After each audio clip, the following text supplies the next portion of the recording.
This is IGN. 1 year later, Warner Bros. Execs are still defending the box office flop Joker Folie Deux. Welcome to your IGN Daily Update. But first, it's official. Several new Echo the Dolphin games are in development. Last summer, the creator of Echo the Dolphin pleased many fans by announcing that not only were remakes of the original games underway, but a third installment was also in development. Ed Annunziata, the original creator of the famed and fiendishly difficult action-adventure games, was interviewed about raising awareness of ocean conservation, his life as a developer, and right at the end, he dropped his bombshell revelation. California-based developer A&R Atelier, at which Annunziata works, revealed in a press release that it is remastering Echo the Dolphin and Echo the Tides of Time, as well as that all-important third game. It has been years in the making, and we're honored to bring Echo back, Annunziata said. Echo has always been more than a game about a dolphin. He's a bridge between worlds. Sadly, that's essentially where the details stop, but the developer said to keep an eye on both its website and the official Discord for more information.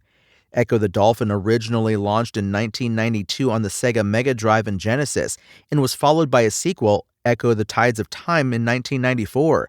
Echo Jr. and Echo Jr. The Great Ocean Treasure Hunt were released in 1995, although they were edutainment games and primarily developed as learning tools. And Amazon has revealed a first look at Sophie Turner as Lara Croft in the new Prime Video Tomb Raider series. The image was released to coincide with the start of production. Turner, famous for playing Sansa Stark in Game of Thrones, plays a new take on Lara Croft, although with many of the features fans of the world-famous archaeologist and adventurer as she appears in the original Tomb Raider games will know well. The series stars Turner as Lara Croft, alongside recently announced cast member Sigourney Weaver, who will play Evelyn Wallace, a new character not featured in the original games, who is described by Amazon as a mysterious, high-flying woman who is keen to exploit Lara's talents. Unlike Weaver, Jason Isaacs will play a character who is canon to the franchise, Croft's uncle Atlas de Mornay. Two other canon roles have been cast. Bill Patterson, who played Lord Lyman Beesbury in House of the Dragon, will play Winston, the Croft family's longtime butler, while Martin Bob Semple takes on the role of Zip, Croft's right-hand tech support and close friend. We're still no closer to knowing when Tomb Raider will release, but we did get confirmation of two new Tomb Raider video games at last month's The Game Awards. Tomb Raider Legacy of Atlantis, a reimagining of the first game in the series, is due out at some point in 2026 on PlayStation 5, Xbox Series X and S, and PC via Steam. And the brand new game Tomb Raider Catalyst is due out at some point in 2027.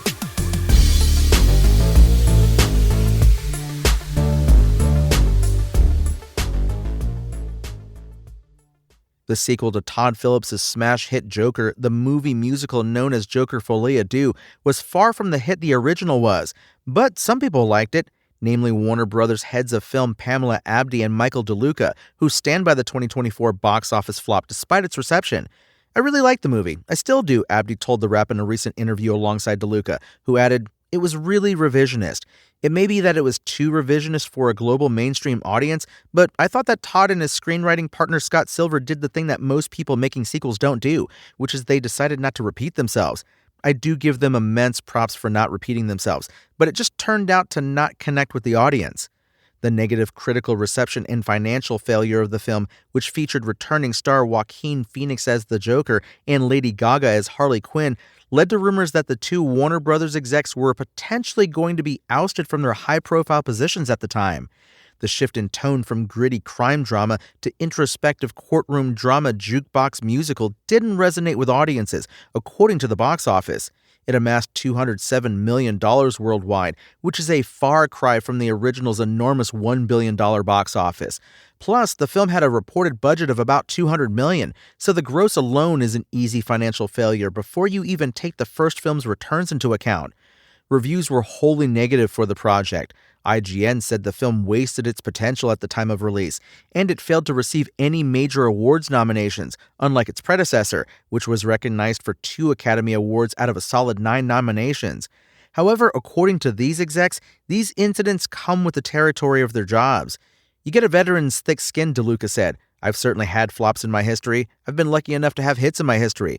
But I try to remember something someone told me once. Everyone has flops, but not everyone has hits. You just try not to torture the ones that don't work. In January last year, Lady Gaga opened up about the negative reception to Joker Folie Deux after a period of silence following its release. People just sometimes don't like some things, Gaga said. It's that simple, and I think to be an artist, you have to be willing for people to sometimes not like it, and you keep going even if something didn't connect in the way that you intended. When that makes its way into your life, that can be hard to get control of, Gaga said of the fear of failure.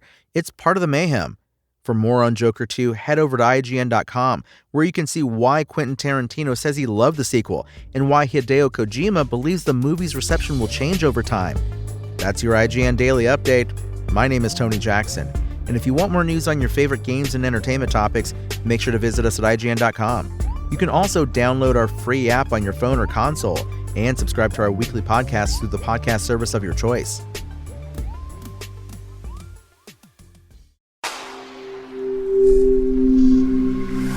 Spoken Layer.